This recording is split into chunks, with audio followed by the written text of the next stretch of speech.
بسم الله الرحمن الرحيم الحمد لله رب العالمين ولحظة بشا تضواد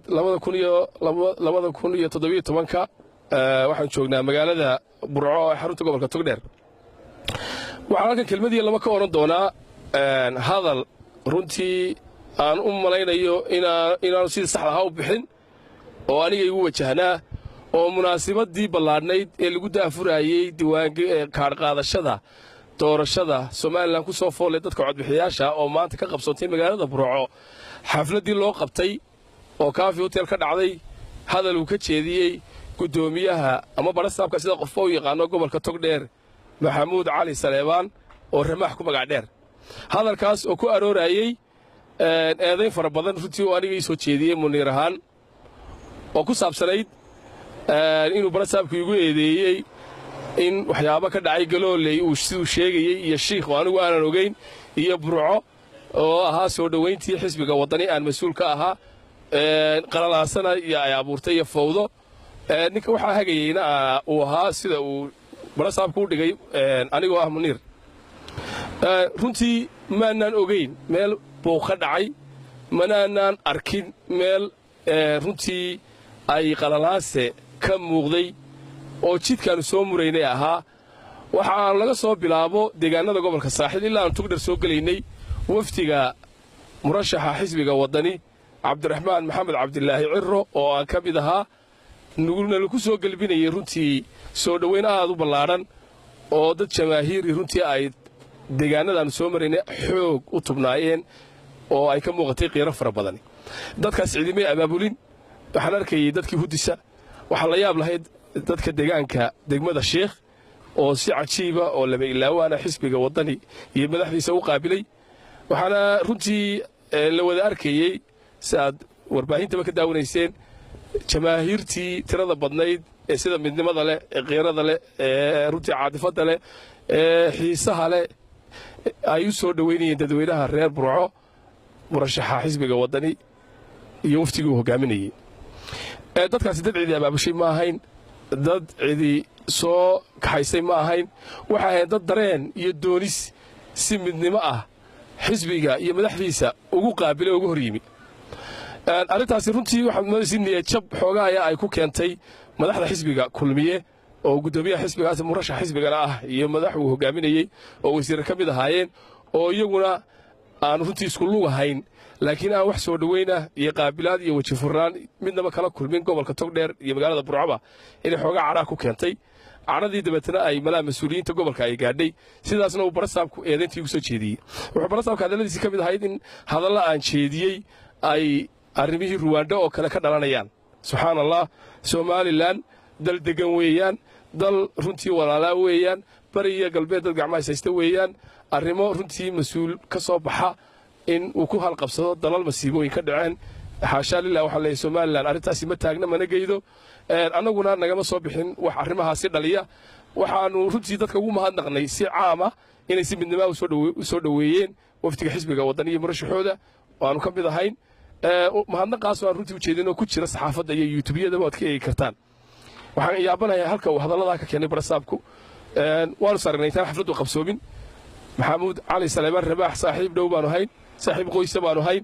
wadamada Mareykanka iyo Ingiriiska runtii in badan baan ku rafiiqnay oo aan wada joognay ma garan karo saaxiibkay gudoomiyaha gobolka Togdheer halka uu eedaynta ballaaran ee uu noo soo jeediyay gaar ahaan aniga soo jeediyay Muniir xisbigana u jeediyay oo aniga igu eedeynayay meel uu ka keenay wax aan wanaag hayn oo runtii aan la kulanayna ma jirin wax bilaaya shidaaya oo aan maqlayna ma jirin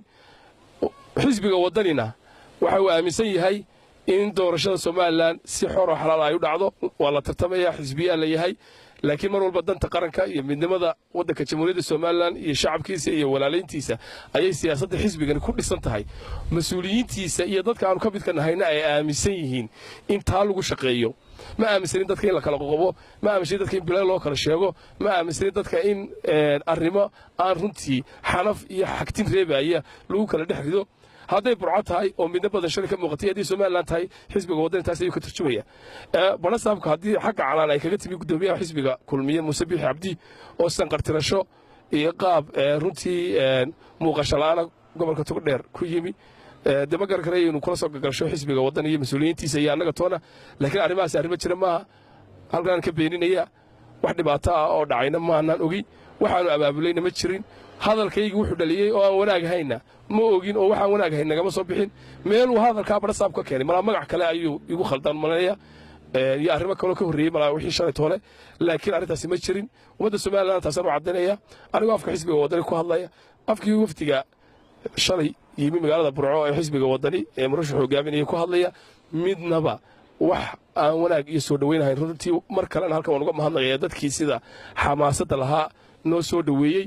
ee gacmaha haysaystay ee runtii burco oo dhan ka koobnaa ee ilaa iminka dareenkoodu magaalada laga sii dareemayo saxaafaddu way joogtay xortaahi iyagaa haya cajaladihii iyo runtii sawirradii iyo muuqaaladii dadkaasi dad cidi soo abaabashay may ahayn dad lacag ku soo baxay may ahayn dad wax loo qaybiyey may ahayn dad dareen iyo doonis iyo isbeddel xalaal ah iyo in midnimadu ay shaqayso oo kala qoqobkii iyo runtii waxuu kala sheegay iyo lakala fiqi ummaddu uu shaqayn waayey uun dareensanaa oo arrintaas ku soo kacay bay ahaayeen waanaan u mahadnaqaynaa aad iyo aadna waad mahadsantihiin warkaa badhasaabkuna runtii uu xafladdaasi ka sheegay oo mas-uuliyiin badani ay fadhiyeen guddoomiyaha xisbiga kulmiye iyo guddoomiyaha xisbiga waddani iyo komishinkii iyo xildhibaano iyo wasiirro iyo cid walba fadhiyeen dee runtii maan filayn inuu iga eedeeyo badhasaabku isagoo aan runtii arrimaha hubsanin haatufun baa wuxuu tabiyey baan malanayaa ama dee waxbaa dhegta loogu tuuray laakiin warkaasi annagu waraan maqalina ma ahayn eedayntaasna mid meesha qabanaysay ma ahayn waanan u dulqaadanaya saaxiibkayo ninkaa saaxiib dhow baanu ahayn rafiiq wadaagna waanu ahayn marka wuxuu maan leeyahay saaxiib inaad wax xubsato ayay ahayd aad iyo aad u mahadsantiin salamu calaykum waraxmatullahi wabarakaatu waxaa jirtay badhasaabku meelo ka mida burcadda meelaha aydidiyada loo yaqaano ama dadka soo barakacay ay degan yihiin dhowr goobadoo iskaga guura markay yidhahdeen xaggaan u guurnaa na uu ugu jawaabay qaarna uu yidhi dee ilaahay u guura ilaahu ku guura qaarna uu ku yidhi iskaga guura meeshaasina ku barbartay waddanay ahaan adigu saad u aragtaan arrinta wallaahi waan ka xoog la'ahay dadka runtii magaalada burco jooga ee badhasaabku dee amarka ku siiyey in ay guuraan laakiin wuxuunbaa dee muhiima qof kastoo reer somalilanihii wuxuu xaq u leeyahay dawladdana ugu leeyahay maamulka gobolka degmadana ugu leeyahay in degsiimadiisa la jaangooyo oo la habeeyo oo haddii ay dee community meel degan ama dad dee meel degan oo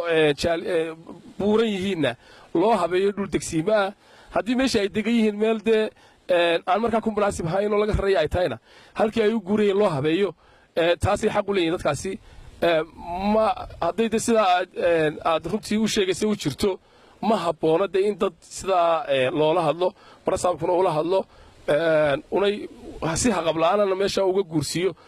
waxaase ay muhiimaddu tahay un ummad jilicsan baa gobolkan ku nool dadka reer somalilan weli dibadegsiimihii bay de wadaanoo dalka burbur badan baa ka dhacay gudihiisaa lagu barakacay abaaro badan baa runtii dhacay oo iyaga qudhowdu barakac keenay in ummadda loo dheganugulaado oo danta guud way ka badan tahay dee iminka maamulka laftiisibaa boob ku hayaba dantii guud waxaa lai sheegay in badhasaabka laftiisa aqalkiisa hortiisa kambaniye laga iibiyey waxaa lai sheegayay in maayarku uu dhul fara badan iibiyey oo stationna blace ka mid yihiin oo waddooyinkii baarsiga ka mid yihiin oo runtii dhulkii dee danta guud ee la marayaa yihiin marka dee maamulka laftiisa dhulkii ku mamay ee dhulka ay ku mameen ee kuwa degmadu ay khaasatan ku sii mameen ayaa muhiim ah in dadka loo qorsheeyo oo dadka masaakiinta loo raro oo aan la daadin